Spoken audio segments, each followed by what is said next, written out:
जय जगन्नाथ बंधुगण मो वास्तुविद और ज्योतिर्विद डॉक्टर इंजीनियर दीप्तिरंजन पंडा मोर वास्तुशास्त्र भित्तिक चैनल गृह निर्माण वास्तु आपण मान को अभिनंदन जनाऊँगी। आज आम 16टी जाक मंडल प्राय 12टी मंडल आम आलोचना कर सारी।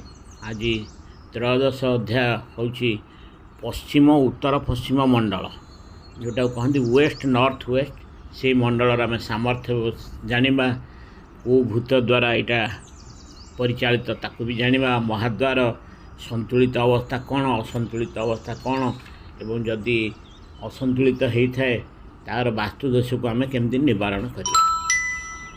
तो आम गोटी गोटी बर्तमान आलोचना करवा। पश्चिम उत्तर पश्चिम मंडल को विषाद मंडल कहुए।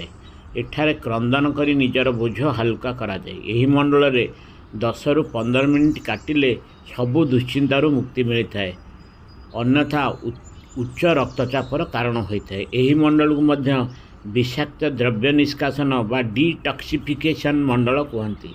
मनर आवेग यही दिगरु संतुलित करा जाए। यही दिगरे बेसी समय काटिले बा शोइले मनीष निशाखोर हो जाए एवं मन विषादग्रस्त होबार आशंका थाए। पश्चिम उत्तर पश्चिम मंडलटी आकाश तत्व द्वारा विशेष भाव में प्रभावित। महाद्वार पश्चिम उत्तर पश्चिम मंडल 2 महाद्वार है W6 जार नाम हूँ असुर और W7 जार नाम हूँ शोष। पश्चिम उत्तर पश्चिम दिगरे पाइखाना घरटा हूँ सबुठ बहुत भल। यही घरे लुगा सफा मेसीन और डस्टबिन इत्यादि भी रखा जाए पारे। संतुलित अवस्था यदि पश्चिम उत्तर पश्चिम संतुलित अवस्था थिले बा कौनसी वास्तुदोष नथिले अंतेवासी मान मनरे थिबा आवेग कमिबो, मानसिक चाप कमिबो, आराम लागिबो, निजर काम कला बेले स्फूर्ति लागिबो, मनरू विषाद पळेबो। महिला माने थायरॉइड रोगरू मुक्ति पाइबे, पुरुष माने निशाखोर हेबार प्रश्न नाही। किंतु जदि यही दिग असंतुलित अवस्था थाए तेबे अंतेवासी माने बहुत समय विषाद रहिबे, मानसिक चाप लगी रही। पुरुष माने निशाखोर और उच्च रक्तचाप शिकार हेबे। महिला माने थायरॉइड रोग आक्रांत हो पारती। अंतेवासी मनरे जेतक नकारात्मक भावना आसवा फल मानसिक संतुलन ठीक रहिबो नाही। मद पीवा, सिगारेट खाइबा और ड्रग्स नेबा पुरुषंकर अभ्यास परिणत हो जाए। असंतुलित कहीं हुए तार कारण कौन? यही दिगरे पूजा घर थिले तेज असंतुलित हुए, यही दिगरे रोषे घर थिले असंतुलित हुए, यही दिगरे वर्धित अंश बा कटा अंश एक्सटेंशन बा कट जदि थो भी असंतुलित हम। यही दिगरे भंडार घर आलतू फालतू जिनस थिले भी असंतुलित हुए। उत्तर पश्चिम दिगरे इन्भर्टर जेनेरेटर कि हिटर आदि अग्नितत्वर जिनस थिले भी असंतुलित हो। यही दिगरे थिबा कोठरे परिवार लोकों फोटो कांधरे लगी सदाबले गृह कली तकराली लगिपे। यही दिगरे कूप नलकूप जदि रही भी असंतुलित हुए। यही दिगरे थिबा कोठर कांथर रंग नील सबुज नाली की जदि कला हो ताहले भी असंतुलित। यही दिगरे भूमितल पानी टांगी थिले भी असंतुलित हम। रोषे गृह गैस रखा प्लाटफर्म रंग कला रंग जदि होते भी यह असंतुलित करता है।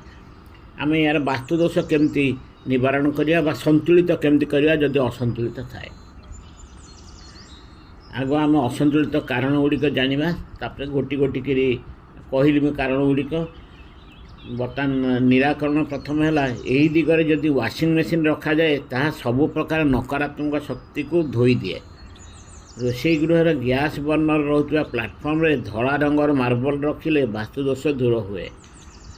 यही दिगरे कूप नलकूप वर्जित, तेणु यह विशेष ध्यान देवा दरकार। कांथर रंग नील सबुज नाली बा कला थिले ताकू बदले धड़ा बा फिका धड़ा रंग करदेले संतुलित होता है। यही दिगरे धड़ा बा दुधिया रंगर 0 वाटर बल्ब अंतत पक्षे 6 घंटा जालिले वास्तुदोष भी दूर हुए। यही दिग विखंडित व वर्धित होते ताकू धातुर पात बा कलर टेप दे तार प्रतिकार करेंगे। सोलार पैनल और जेनेरेटर यही दिगरे रखंतु नहीं। यही दिगरे रोषे घर थिले तार प्रतिकार करंतु।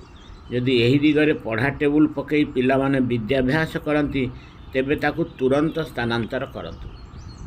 ଏହି ମଣ୍ଡଳରେ ଯଦି ଶୟନ କକ୍ଷ ଥାଏ ତେବେ ଶୟନ ଗୃହର ରଙ୍ଗ ବଦଳାଇ ଦିଅନ୍ତୁ। ଧଳା ବା ଇସତ ଧଳା ରଙ୍ଗ ଶୟନ ଗୃହ କାନ୍ଥରେ କଲେ ଏହି ଦିଗରେ ବାସ୍ତୁଦୋଷ ନିରାକରଣ ହୁଏ। ଏହି ଦିଗରେ ୱାଟର ଫାଉଣ୍ଟେନ୍ ରଖିଲେ ମନ ପ୍ରଫୁଲ୍ଲିତ ହେବା ସହିତ ବାସ୍ତୁଦୋଷ ନିରାକରଣ ହୁଏ। ଏହି ଦିଗରେ ପୂଜା ବା ପ୍ରାର୍ଥନା ଗୃହ କରିବା ଏକଦମ ଅନୁଚିତ। ଏହି ଦିଗର କୋଠରୀରେ ପିତ୍ତଳର ମୃଗ ରଖିଲେ ବାସ୍ତୁଦୋଷ ଖଣ୍ଡନ ହେବା ସହିତ ସମସ୍ତ ପ୍ରକାର ମାନସିକ ଚାପ ଓ ବିଷାଦ ମୁକ୍ତ ହେବେ। ଏହି ଦିଗରେ ଥିବା କୋଠରୀରେ ଆକ୍ୱାରିୟମ୍ ରଖିଲେ ମନ ଭଲ ରହିବା ସହିତ ଗୃହକୁ ନକାରାତ୍ମକ ଶକ୍ତିର ବିଚ୍ଛେଦ ଘଟିଥାଏ। ଆଜି ପାଇଁ ଏତିକି। ଆମେ ପରବର୍ତ୍ତୀ ଅଧ୍ୟାୟରେ ଆମେ ଆଲୋଚନା କରିବା ଉତ୍ତର ପଶ୍ଚିମ ମଣ୍ଡଳ ବା ନର୍ଥ ୱେଷ୍ଟଟିଏ। ଯଦି ଆପଣଙ୍କୁ ଆଜିକାର ଅଡ଼ିଓଟି ଭଲ ଲାଗିଛି, ଆଗରୁ ଯଦି ସବସ୍କ୍ରାଇବ୍ କରିନଥିବେ ସବସ୍କ୍ରାଇବ୍ କରିବାକୁ ଅନୁରୋଧ କରୁଛି ଏବଂ ଲାଇକ୍ କରିବେ, ବହୁ ମାତ୍ରାରେ ସେୟାର ବି କରିବେ। ଜୟ ଜଗନ୍ନାଥ।